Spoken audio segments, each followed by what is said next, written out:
Yogurt Shop Murders Episode 4 is a powerful and emotional conclusion to the series, diving deep into the aftermath of the 1991 Austin Yogurt Shop killings and the decades-long struggle for answers, justice, and healing. This episode brings together the voices of family members, investigators, lawyers, and experts, painting a vivid picture of the pain, confusion, and hope that have defined this case for more than 30 years.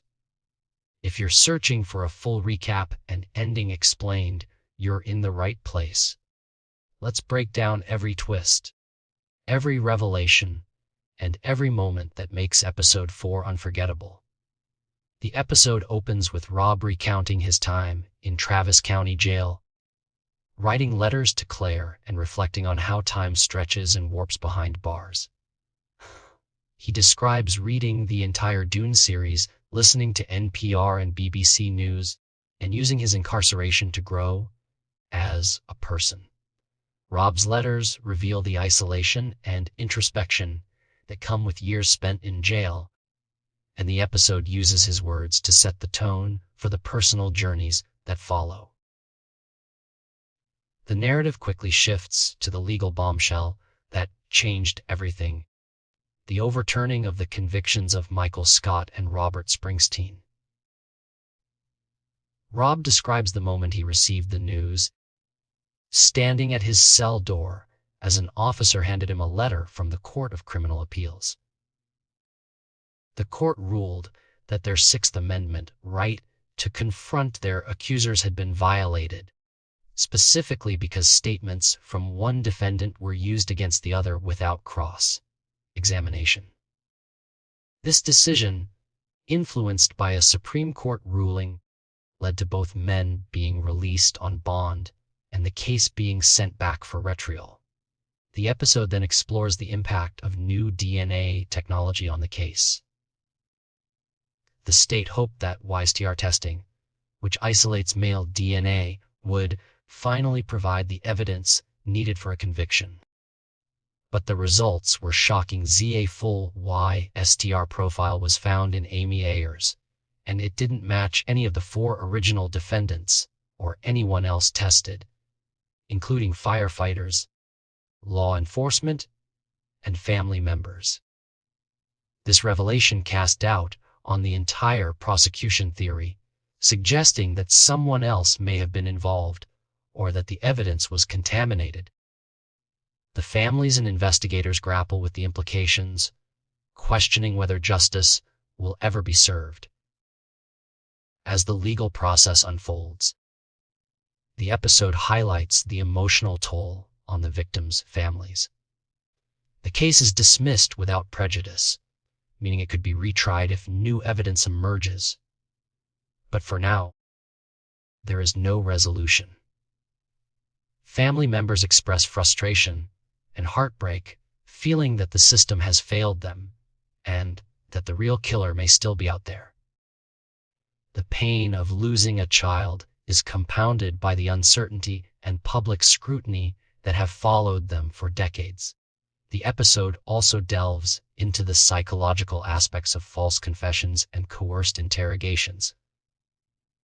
Experts and lawyers discuss confirmation bias, the tendency of investigators to focus on evidence that supports their theory of guilt, and the lack of physical evidence linking the defendants to the crime scene. The show uses interviews and archival footage to illustrate how the pressure of interrogation can lead to confessions that may not be true, and how the search for closure can sometimes overshadow the pursuit of truth. Maurice Pierce's story is another tragic thread in the episode.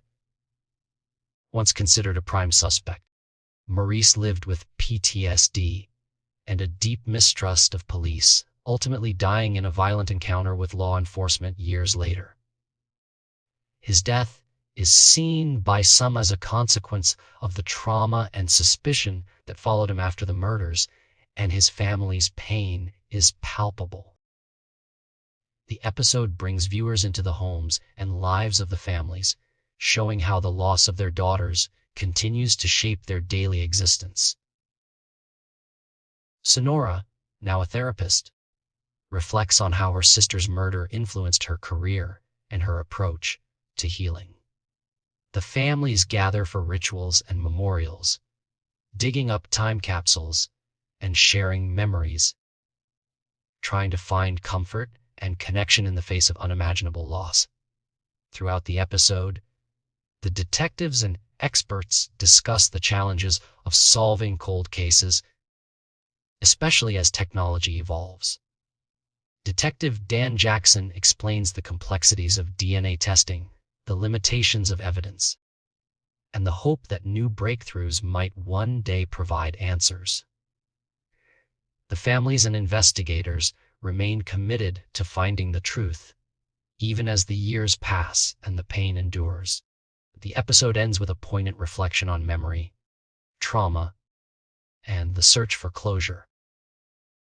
Family members talk about how the case has affected their lives, sometimes making them more cynical, sometimes opening them up to love and compassion.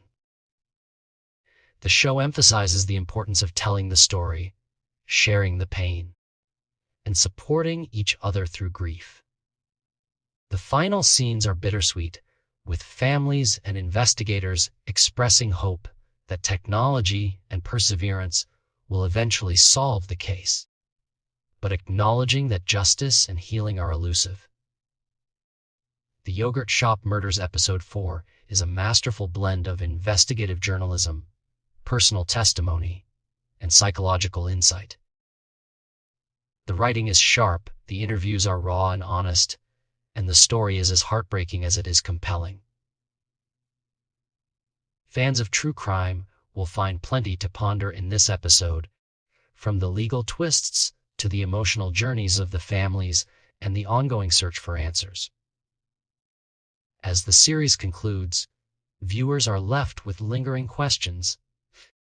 Will the real killer ever be found? Can the families find peace and closure? What does justice mean in a case where the truth remains just out of reach? The answers may never come, but Episode 4 offers a powerful and unforgettable glimpse into the lives forever changed by the Austin Yogurt Shop murders.